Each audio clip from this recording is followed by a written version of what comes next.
Voilà, donc je vais me présenter un peu plus vu qu'on ne se connaît pas. Et souvent les gens sont un petit peu étonnés de voir une femme qui prêche. Et souvent les gens sont étonnés de voir des jeunes. Alors j'ai juste envie de me présenter comme ça, vous avez plus l'impression que vous me connaissez. Je me suis convertie il y a 6 ans. J'ai l'impression que ça fait 4 ans que je dis 6 ans. Combien de temps ça fait? 7 ans? 8 ans peut-être? Enfin on ne sait plus, par là. Et avant que je me convertisse, j'étais une fille très... Ma mère a souffert. Elle a souffert. Elle a souffert parce que j'étais pas du tout une fille facile. J'ai jamais été vraiment facile à vivre. Et j'étais dès un jeune âge en questionnement sur le but de ma vie. Et ça a été pour moi très dur parce que je pensais beaucoup. Et j'avais beaucoup de réflexions et j'avais beaucoup de questions sans réponse. Et du coup, j'ai vécu toute mon enfance comme ça en me questionnant. Et c'était inapproprié en fait. Et vers 11 ans, j'ai fait une grave dépression et j'avais plein de troubles compulsifs et vraiment je faisais que de pleurer et après je voulais me suicider et je passais des mois et des mois à me dire mais comment est-ce que je vais pouvoir me suicider? J'arrivais plus du tout à l'école, j'arrivais plus rien à faire, j'étais en colère contre ma famille, je voulais partir de là, plus rien n'allait et je sais maintenant avec le recul que ça a été les questions qui étaient sans réponse dans mon cœur. Et surtout, je ne savais pas s'il y avait une vie après la mort, je ne savais pas s'il y avait un Dieu, je ne savais pas pourquoi j'avais été créée. Et ça me rendait folle. Et pas seulement pourquoi moi j'avais été créée, mais je me posais la question, pourquoi l'humanité, pourquoi les gens autour de moi, où est-ce qu'on va quand on meurt? Est-ce qu'on va quelque part quand on meurt? Et j'avais toutes ces questions qui étaient dans mon cœur. Et pour finir, j'ai été à l'hôpital psychiatrique. Pendant plusieurs mois et à l'hôpital, ils me disaient mais t'es pourtant d'une bonne famille, enfin voilà, on ne sait pas trop qu'est-ce qui t'est arrivé, pourquoi tu pètes les plombs comme ça et moi-même je ne savais pas. Pour être honnête avec vous, j'avais aucune idée pourquoi j'étais triste, j'avais aucune idée pourquoi j'aimais pas la vie. Je me suis dit allez Cindy, aime la vie, force-toi à aimer la vie. Voilà, j'avais pas la pire vie au monde, c'était ça le pire. Si j'avais la pire enfance au monde, j'aurais eu quelque part le droit d'être si mal, mais en ayant une si bonne vie, j'étais pourtant si mal. Et c'est quelque chose que j'ai réalisé, que je réalise alors que je voyage dans le monde entier, c'est ça, c'est que souvent les gens ils ont tout, mais pourtant ils sont mal à l'intérieur. Et ça je crois profondément, c'est quand on n'a pas Dieu à l'intérieur de nous. Et on peut être chrétien et avoir Dieu, mais pas l'avoir complètement. Et c'est dans la présence de Dieu qu'il y a la plénitude de la joie. C'est-à-dire que vous pouvez être chrétien et vous pouvez croire en Dieu, mais vous pouvez ne pas vivre avec Dieu. Il y a une différence entre vivre pour Dieu et vivre avec Dieu. Et je crois qu'on a été placé sur terre pour quelque chose de spécifique. Et je crois que souvent, on ne le sait pas. Quand je vais d'église à église, je finirai sur mon témoignage après, mais quand je vais d'église à église, je remarque que les gens ils ne connaissent pas pourquoi ils ont été créés. Ils n'ont pas l'assurance du salut et ils ne savent pas, ils se trouvent inutiles. Que la plupart des gens dans une église, ils se sentent inutiles. Et c'est des chrétiens, et ils aiment Dieu, mais ils se sentent inutiles. Et si on pose les vraies questions, est-ce que Dieu te parle? Ils vont dire, je ne suis pas sûre. Ils vont dire, Dieu est guéri, Dieu fait des miracles, mais quand on leur demande, est-ce que vous avez déjà vu des miracles? Est-ce que vous avez déjà vu de votre propre main, de votre propre bouche? Ils vont dire, la plupart du temps, non. Et il y a comme ça, au travers du monde, dans toutes les églises que je vais, ce désespoir à l'intérieur des gens où ils aimeraient faire quelque chose pour le royaume de Dieu, ils aimeraient servir Dieu, mais il y a comme une différence entre ce qu'ils aimeraient faire et ce qu'ils font réellement. Il y a une différence entre leurs rêves et comment leur vie elle va. Il y a une différence entre dire Dieu est celui qui pourvoit et il y a une différence entre voir la provision de Dieu dans notre vie au quotidien. Il y a une différence en disant j'ai un appel et en fait vivre l'appel de Dieu pour ta vie. Et c'est ça le challenge. Et c'est ça notre challenge. Et c'est ça le challenge des pasteurs partout où je vais. C'est qu'ils essayent de motiver les gens à servir Dieu, à faire quelque chose pour Dieu. Et les gens aimeraient ça. Leur désir est de le faire, mais ils n'y arrivent pas. Ils n'arrivent pas à aller parler aux gens qui ne sont pas chrétiens. La plupart des chrétiens, ils sont terrorisés à l'idée de parler à des non-chrétiens. Si on leur dit, moi je l'ai fait plusieurs fois, viens prier avec moi pour tel malade. Ah non, moi je ne peux pas. Donne une parole prophétique. Ah non, moi je ne peux pas. Et il y a plein de rêves. Il y a plein de désirs, mais le concret de la vie n'est pas là. Et Dieu, aujourd'hui, veut vous réveiller. Je sentais quand je priais dans la voiture être actif. Il faut que vous soyez acteur de votre vie, pas spectateur de la vie des autres, mais acteur de votre propre vie. C'est beaucoup plus cool. C'est beaucoup mieux que juste regarder en se disant j'espère qu'un jour je ferai ça, j'espère qu'un jour. Moi, j'aurais pu me dire j'espère qu'un jour quelqu'un m'invitera à prêcher. Où j'ai pu commencer à me mettre en action. Là où j'étais. Et petit à petit, les portes, elles sont ouvertes. Donc, j'avais 11 ans et j'étais à l'hôpital psychiatrique. je change. Et franchement, à l'hôpital, les gens me disaient, mais qu'est-ce qui t'arrive quoi? Je passais mes nuits, pour être honnête avec vous. J'avais pourtant des calmants, mais je passais mes nuits devant la vitre de l'hôpital à regarder par la fenêtre en me disant, mais j'espère qu'un jour, je vais pouvoir mourir. Ça, c'était l'espérance d'une fille de 11 ans. Et malheureusement, je ne suis pas la seule dans cette situation. Malheureusement, je n'étais pas la seule fille de 11 ans à être si mal qu'elle avait envie de mourir. Il y a d'autres jeunes filles et jeunes hommes, et il y a d'autres personnes sur Terre qui ont aussi cette envie de mourir parce qu'ils ne savent pas pourquoi ils ont été créés, parce qu'ils ne savent pas qu'il y a un plan pour leur vie et parce qu'ils ne connaissent pas Dieu. Et je suis sortie de l'hôpital psychiatrique et moi qui étais une fille très, très introvertie, très timide. Je me souviens quand j'étais petite et qu'il y avait des gens qui venaient chez nous à la maison, ils me disaient « mais souris ». Oh, ça m'énervait. Ah, il me disait tout, souris, mais regarde les gens dans les yeux. Et rien que regarder les gens dans les yeux et sourire, pour moi, j'étais vraiment pas extravertie, j'étais vraiment timide et j'étais très, très, très, très mal dans ma peau. Et vers 16 ans, quand je suis sortie de l'hôpital psychiatrique, il y a eu une phase et tout a changé. Et je suis devenue très extravertie et j'étais très charismatique et tout ce que je faisais, les gens ils suivaient et je me suis dit, c'est ça la vie. C'est ça la vie, je suis devenue un leader. C'est-à-dire que si j'allais dans un endroit, il y a tout le monde qui venait dans un endroit. Si je disais rouge, tout le monde disait rouge. Je disais noir, tout le monde disait noir. Et c'était différent pour moi parce que je n'étais pas comme ça normalement. J'ai changé, je suis devenue comme ça tout d'un coup. Je n'ai pas compris comment j'ai pu être retournée d'un coup comme ça. Et j'ai commencé à sortir comme les jeunes de 15-16 ans, j'ai commencé un peu avant. Et j'ai commencé à sortir et je me suis dit, OK, je ne connais pas le sens de ma vie. Je ne sais pas pourquoi je suis créée, alors je vais juste profiter. Et là aussi, il y a toute une catégorie de gens qui sont comme ça. Ils ne connaissent pas réellement ce pourquoi ils ont été créés, ils ne connaissent pas Dieu. Tout ce qu'ils s'amusent à faire, c'est profiter de la vie. Ils profitent. Ils profitent de tout, ils essayent d'être positifs. Voilà, la pensée positive, alors ils essaient d'être positifs.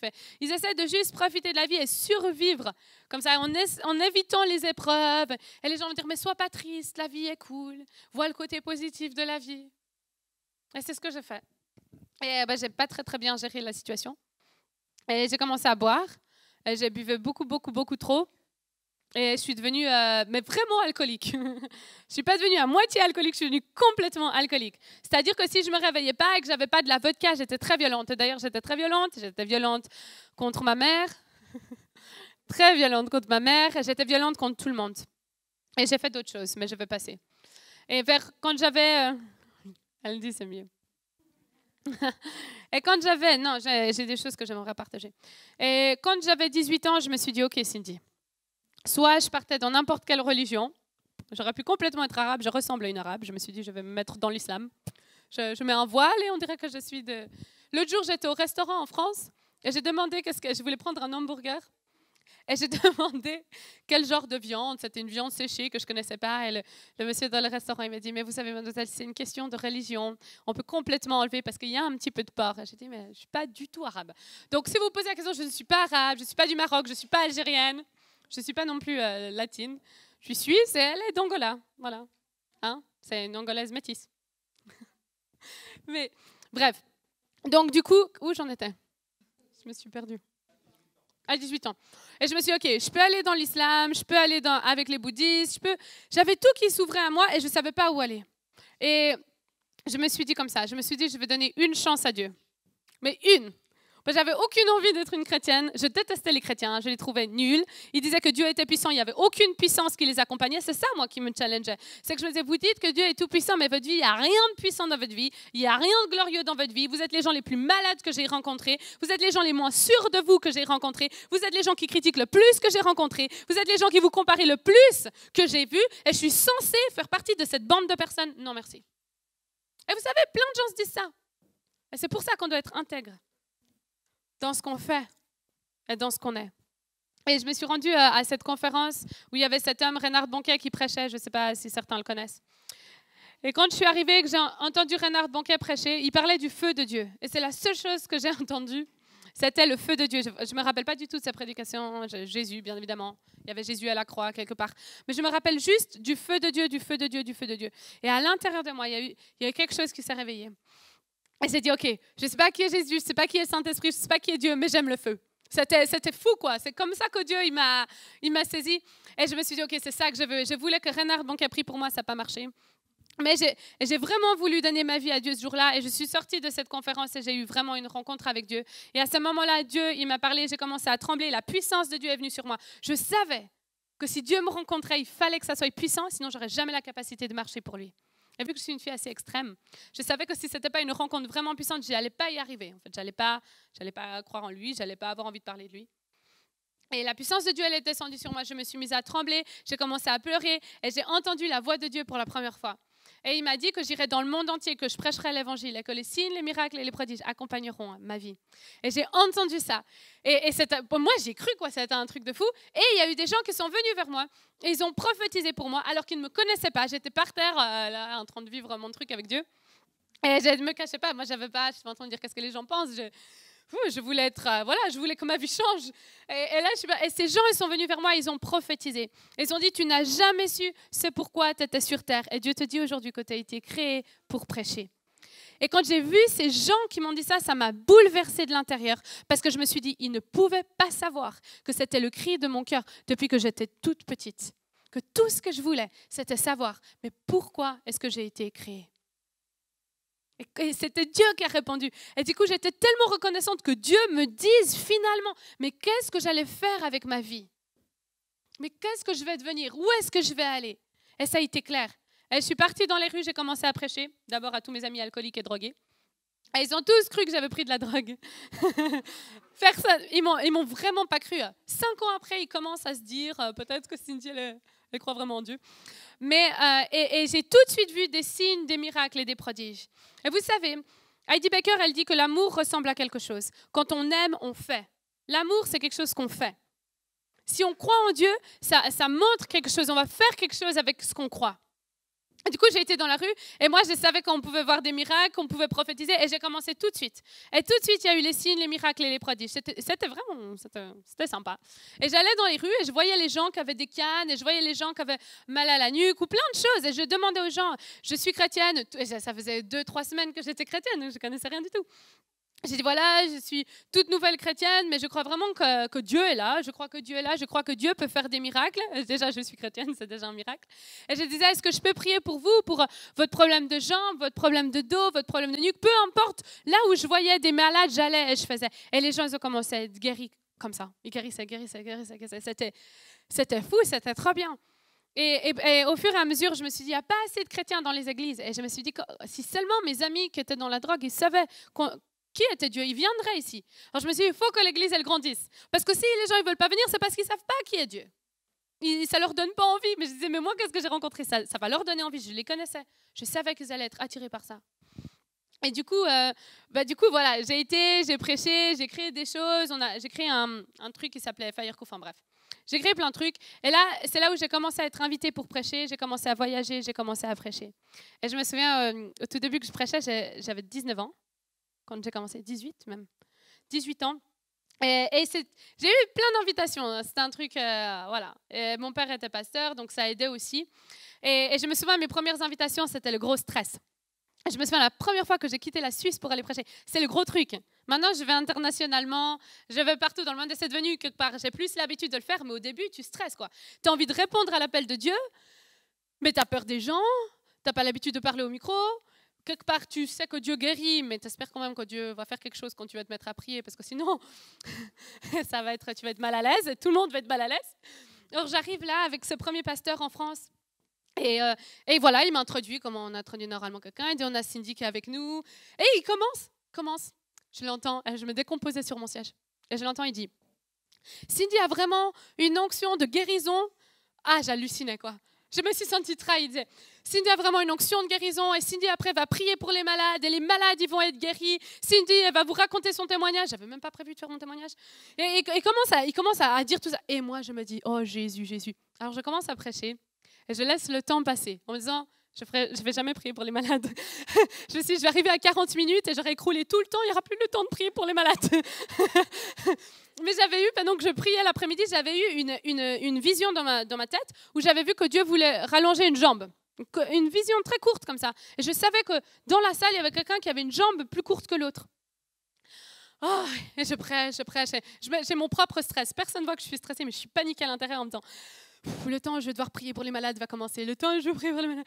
Alors j'ai dit, bon, on va commencer par faire de la louange. Mon temps pour les miracles était. J'ai dit, on va faire de la louange. Alors j'invite l'équipe de louange à me rejoindre. J'ai dit, tout le monde ferme les yeux. Ça, si ça ne marchait pas, personne ne voyait. Donc j'ai dit, tout le monde ferme les yeux, levez les mains et louez Dieu, pensez qu'à Jésus. Comme ça, je me dis peut-être même, écoutez-moi plus. Comme ça, je me dis, si je dis n'importe quoi, il ne m'écoute plus, il prie.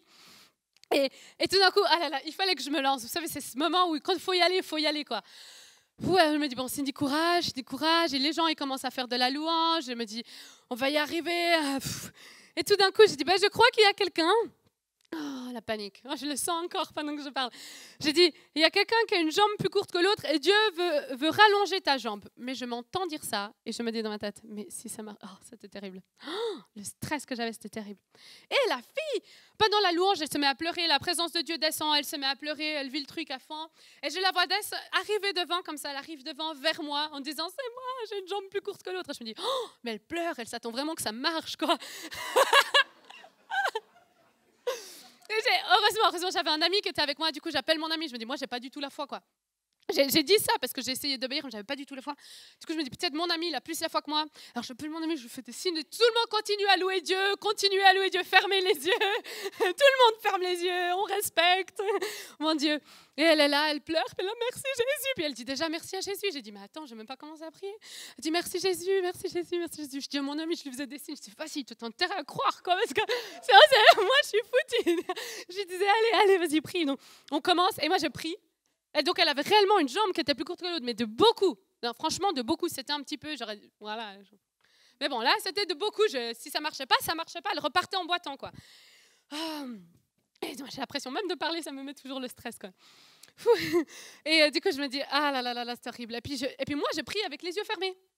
Comme ça, si ça marche pas, je vois pas que ça marche pas. Alors je prie, j'ai les yeux fermés, je dis merci Jésus.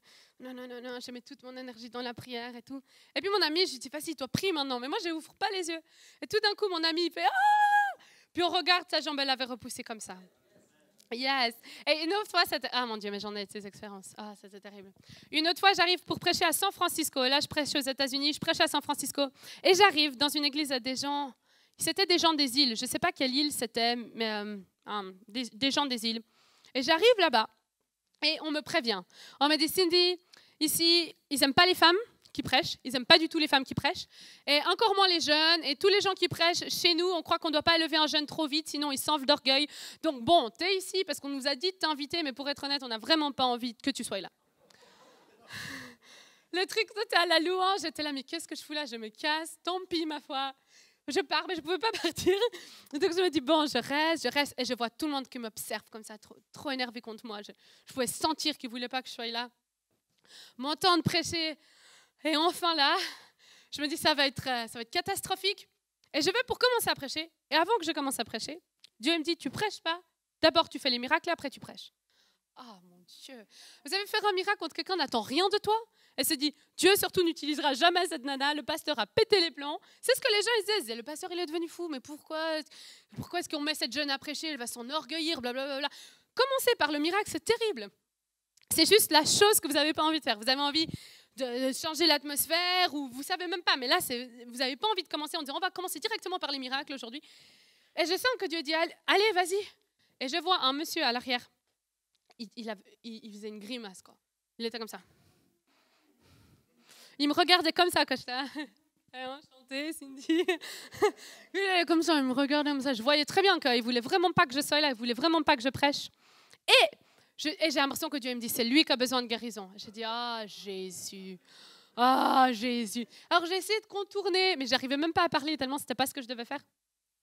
Et j'ai dit au monsieur, j'ai dit, je crois que vous avez une scoliose. Il avait le dos qui était complètement une scoliose. Je crois que vous avez une scoliose. Vous avez de terribles douleurs dans toutes les jambes, dans tout votre dos. Et vous n'arrivez pas à tenir debout plus d'1 seconde. Il ne pouvait plus du tout tenir le debout. Donc là, j'ai l'attention des gens. Parce que les gens se disent, c'est la première fois qu'elle est là. À moins qu'il lui ait raconté qu'il y avait quelqu'un qui était comme ça, forcément, il savait que c'était Dieu qui était en train de me parler. Et le monsieur ne bronche pas, quoi. C'est pas, il ne pourrait pas donner un sourire pour m'encourager que ce que je dis est vrai. Non. Pas d'encouragement, rien. Et j'ai dit, alors monsieur, si vous pouvez venir devant, ça serait super.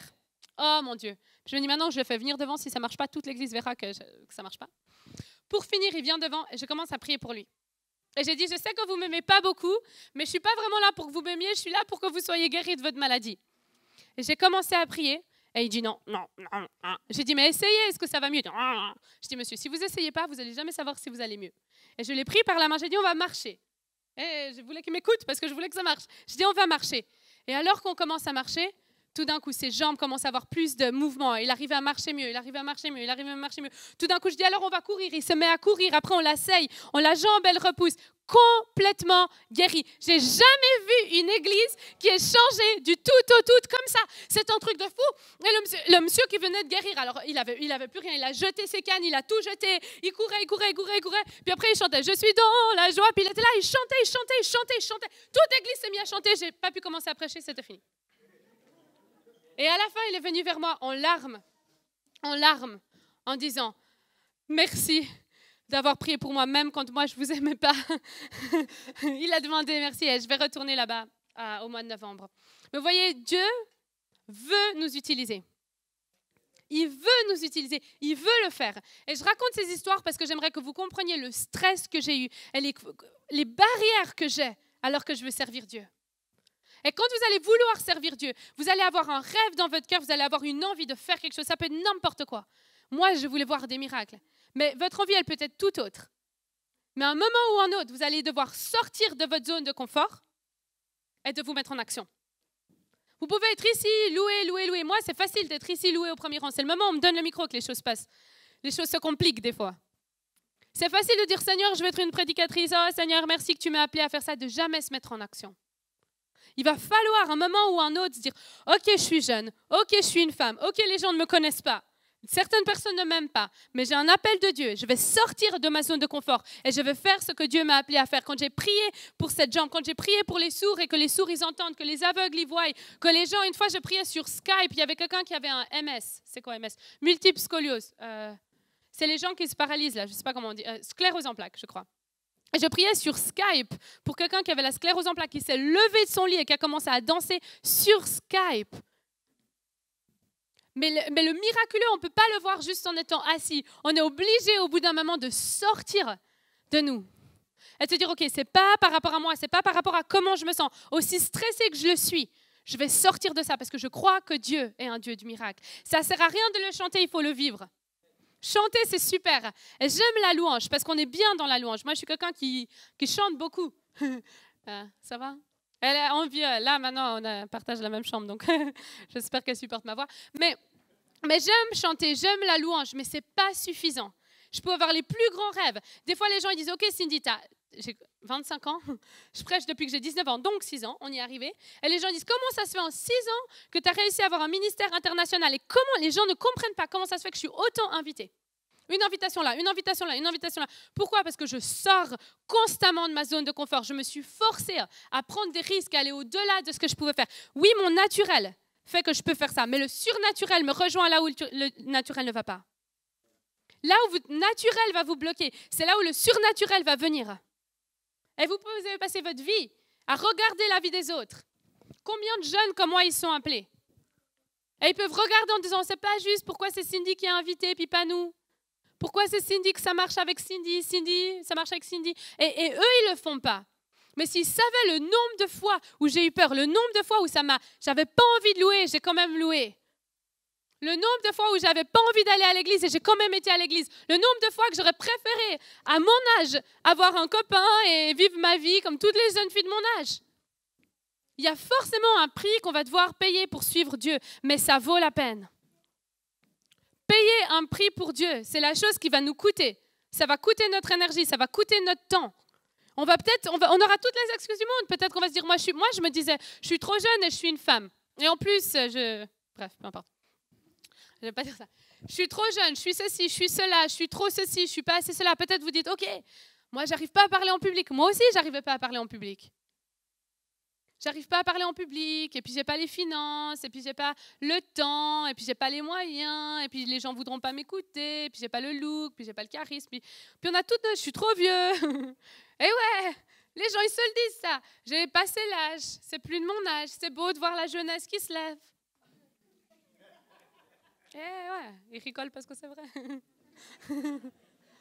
On a tous nos excuses, on a tous les choses où on a envie de servir Dieu, comme je disais, mais on est bloqué par nos pensées, par les choses qui disent tu peux pas le faire, tu peux pas le faire, tu peux pas le faire, tu peux pas le faire, c'est pas pour toi. Ça, c'est pas pour toi. Je chante maintenant. Et pendant longtemps, chanter a été horrible pour moi parce que on m'a cassé. On m'a dit que c'était trop nul, ma voix elle était trop nulle. Il me disait, Cindy, écoute, j'ai fait jeunesse en mission aussi, puis j'ai aussi été en Angleterre, travailler pour un évangéliste en Angleterre avant d'être à Bethel. Et les gens me disaient, Cindy, ton truc c'est de prêcher, mais s'il te plaît, ne chante pas. Ah, c'était trop dur. Et moi, j'avais le feu. Moi, je voulais tout faire. Je voulais faire du théâtre, je voulais faire de la danse, je voulais faire les bolasses là, avec le feu. Moi, je voulais tout faire. C'était horrible de m'avoir dans une équipe parce que je n'avais pas compris l'équipe.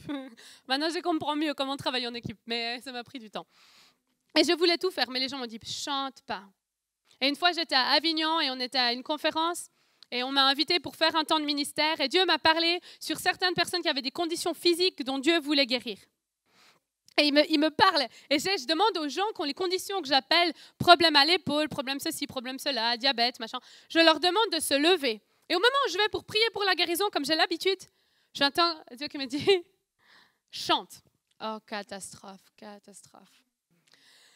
Et j'ai dit je m'en fous, peut-être ils vont pas aimer, mais je m'en fous de chanter bien ou pas. Et j'ai chanté. Et les gens, les 8 personnes ou moins qui se sont levées, ils ont tous été guéris. Et sur une de ces personnes-là, il y a un des personnes qui s'est levé, il n'était pas chrétien, et il est venu juste pour voir. Et il était la personne qui avait donné le bâtiment où ils étaient. Donc c'était une personne importante. C'est-à-dire que si lui venait, il n'aimait pas ce qui se passait, plus jamais ils avaient le bâtiment pour faire leur réunion. Et ce même monsieur, il a été guéri et il a donné sa vie à Jésus. Mais il faut sortir. Ok, peut-être moi, je ne vois pas ce don-là à l'intérieur de moi. Mais ça ne veut pas dire qu'il n'y ait pas. Ce n'est pas parce que vous ne voyez pas les dons qu'il y a à l'intérieur de vous que vous ne les avez pas, ces dons-là. Peut-être ce n'est pas votre don. Il y a des choses qu'on n'est pas fort à faire. Et ça, c'est OK aussi. Mais j'aimerais vous poser la question. Quels sont les dons qui sont à l'intérieur de vous que vous-même, vous ne voyez pas? Ou quelles sont les excuses que vous mettez dans votre vie comme ça, vous ne servez pas réellement Dieu? J'avais une amie, une femme prédicatrice très, très forte. Impressionnante. Et j'aimais bien être avec elle parce que je pouvais me cacher derrière elle. Alors quand les gens disaient, est-ce que quelqu'un a une parole? Je disais, moi, j'ai rien. Je ne me demandais même pas à Dieu, j'avais rien, parce que j'avais ma copine prédicatrice qui était forte. Et jusqu'à ce que Dieu me parle, il me dit, tu ne te caches pas derrière la force de quelqu'un d'autre. C'est facile de se cacher derrière la force de quelqu'un d'autre. Mais un jour, ça sera face à face avec Dieu. Votre vie, qu'est-ce que vous avez fait? Il n'y aura personne d'autre. Ce sera entre vous et Dieu. Qu'est-ce que vous avez fait avec ce que Dieu vous a donné? Qu'est-ce que vous avez fait avec ce que Dieu a mis à l'intérieur de vous? Mon père est mort il y a 3 mois maintenant. Et c'est aussi une des raisons pourquoi ma mère elle est avec moi, tout ça. Et mon père était donc pasteur et il a eu un arrêt cardiaque et il est mort. Et du coup, moi, j'ai passé tout l'été où j'ai fait une pause et j'ai décidé de ne pas prêcher pendant tout l'été parce que je voulais savoir qui était Dieu. Parce que j'avais tellement entendu parler de la guérison, j'avais vu moi-même tellement de miracles, mais dans ma propre famille, tout le monde était malade. Mon grand-père a un cancer, on ne sait pas ce qui va se passer avec lui non plus. Mais la vie, elle est dure.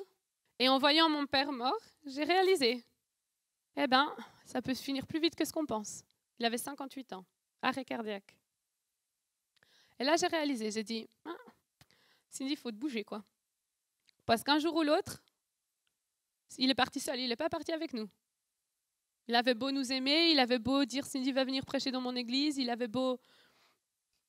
Ouais, il est parti sans nous. Et là, ma mère, elle se retrouve sans lui. Et c'est le moment où on se dit, quoi, moi, je veux faire quoi?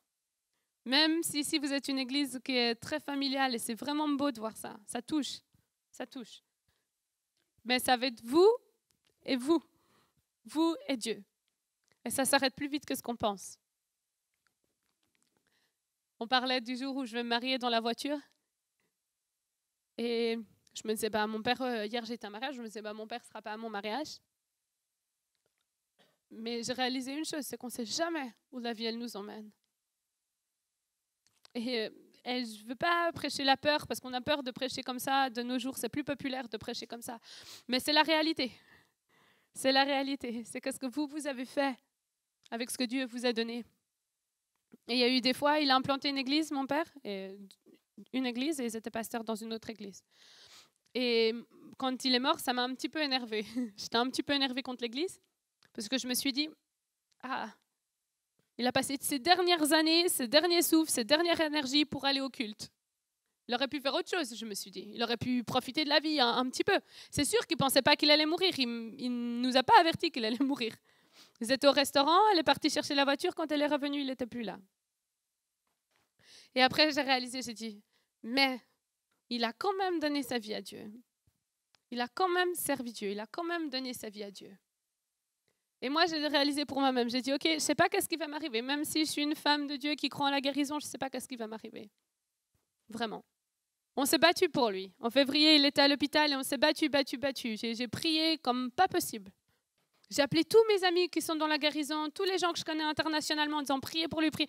Et oui, on a prié, on s'est battu. Peut-être vous avez déjà perdu des gens, peut-être vous êtes malade et vous priez pour la guérison et vous ne guérissez pas.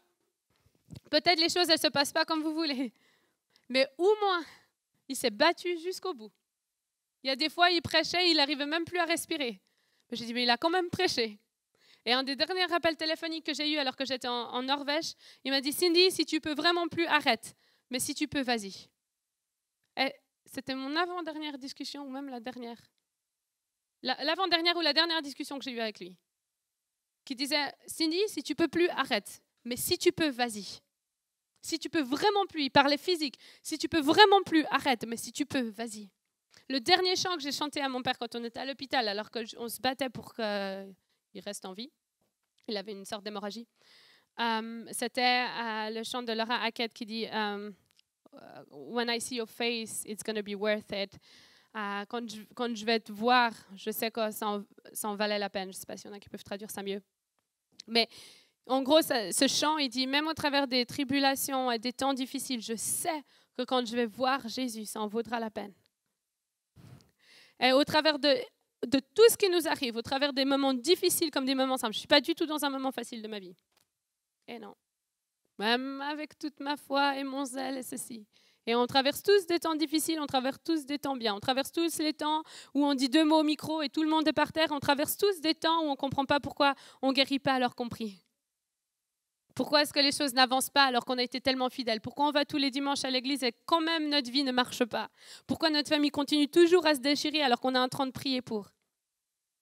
Mais peu importe le prix qu'on doit payer, et peu importe combien difficile c'est de se dire, mais je sais que quand je vais te voir Jésus, ça en vaudra la peine. C'est la dernière chanson que j'ai chantée à mon père. Et ça va devenir une des chansons de ma vie jusqu'à que ça soit mon dernier souffle. Quand je vais donner ce que je peux donner, aussi mauvais que je vais le faire, aussi maladroitement que je vais le faire, avec toutes mes excuses, avec toutes les choses, mais je vais essayer. On regardait, il y a 2 soirs en arrière, on regardait Catherine Kuhlman. Je ne sais pas si vous la connaissez, c'est une femme qui prêchait. Et elle disait, quand je vais voir Jésus, elle dit, souvent je me demande qu'est-ce que je vais dire quand je vais voir Jésus. Elle dit, je ne vais pas lui dire que je l'aime, parce que si ce n'est pas maintenant, il ne le saura jamais. D'un air de dire, c'est maintenant qu'on aime Dieu. Mais elle disait, mais quand je vais le voir, je vais lui dire que j'ai essayé. Et c'est ça le truc, c'est que peut-être on ne va pas bien faire, peut-être on va être maladroit, peut-être on va être méchant, peut-être on va être quand même hypocrite, même si on essaie d'être des gens bien.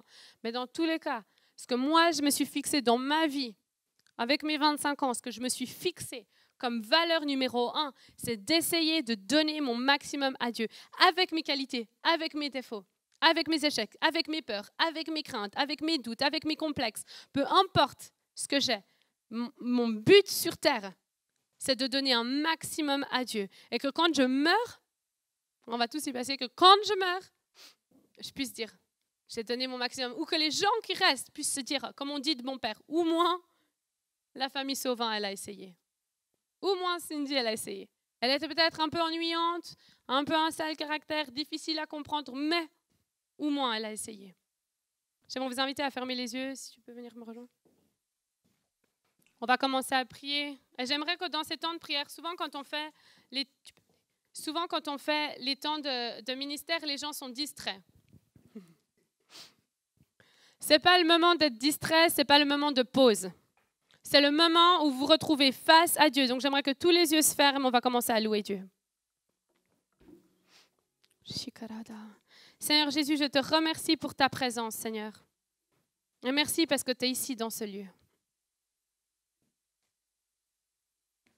Et Seigneur, je te remercie parce que c'est une église qui a faim et soif de Dieu. Et Seigneur, je veux prier que là où il y a une soif, tu leur donnes à boire. Là où ils ont faim, tu leur donnes à manger, Seigneur. Que les choses qu'ils veulent voir, que les rêves qu'il y a dans leur cœur se produisent, Seigneur. Et je prie que ça soit une église qui est active et qui est dynamique. Une église qui va de l'avant, une église qui se bat pour les choses que tu as placées dans leur cœur. Seigneur, que peu importe l'âge des gens qui sont devant moi, peu importe leur profession, peu importe leur charisme, peu importe leur personnalité, Seigneur, je veux prier qu'à l'intérieur d'eux, tu mettes un feu que rien ne peut éteindre, qu'au travers des épreuves, qu'au travers du feu, qu'au travers des choses où ils ont envie d'arrêter, qu'au travers du doute, Seigneur, qu'ils continuent à y aller dans le nom de Jésus. Seigneur, toi seul peux mettre un feu que rien ne peut arrêter. Seigneur, je prie que le feu que tu as mis quand j'avais 18 ans, tu viennes le mettre maintenant dans le cœur des gens. Un feu que peu importe les circonstances, ils vont continuer à te suivre. Dans les larmes. C'est-à-dire que dans les larmes, ils continuent à te suivre. Que ce ne soit pas des gens qui abandonnent quand c'est difficile. Mais qu'au contraire, Seigneur, ça soit des gens qui se battent encore plus. Wow. Saint-Esprit, on veut juste t'inviter. Saint-Esprit, je t'invite dans cette région de la Belgique. Saint-Esprit, je t'invite dans cette église. Saint-Seigneur, je t'invite dans cette famille qui te sert. Seigneur, je t'invite que ce soit des guerriers pour l'évangile, que ce soit des gens qui se lèvent pour l'évangile. Seigneur, alors que l'islam est en train de prendre l'Europe, Seigneur, on veut prier que le royaume de Dieu vienne. Seigneur, je veux prier que les chrétiens se lèvent. Seigneur, que les chrétiens se lèvent en feu. Et que ça soit un feu que personne ne peut éteindre.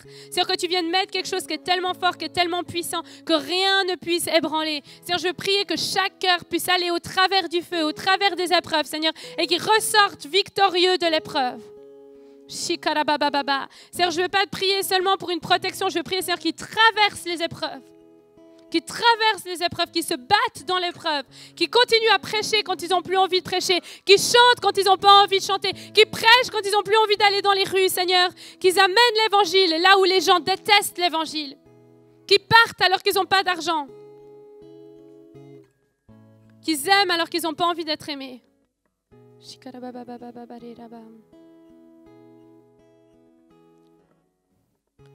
Yes, God. Et Seigneur, je veux prier pour qui réalise l'éternité. Seigneur, je veux prier pour cette réalisation qu'on n'est pas éternel.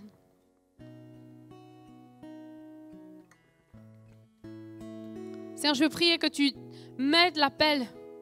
Un appel qu'aucun homme ne peut leur dire qu'ils sont appelés, mais toi seul, Dieu. Et Seigneur, je veux prier pour ça. Seigneur, que tu viennes parler maintenant. J'aimerais vous demander de plus trop m'écouter prier, mais j'aimerais vraiment que vous puissiez commencer à dire à Dieu, quel est mon appel?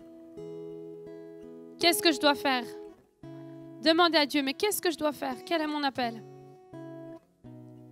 Quelle est ma mission? Pourquoi est-ce que tu m'as créé? Allez, à l'intérieur de votre cœur, commencez à demander ça à Dieu. Dites-lui, parle-moi Jésus. Dieu veut révéler des appels, il veut vous montrer.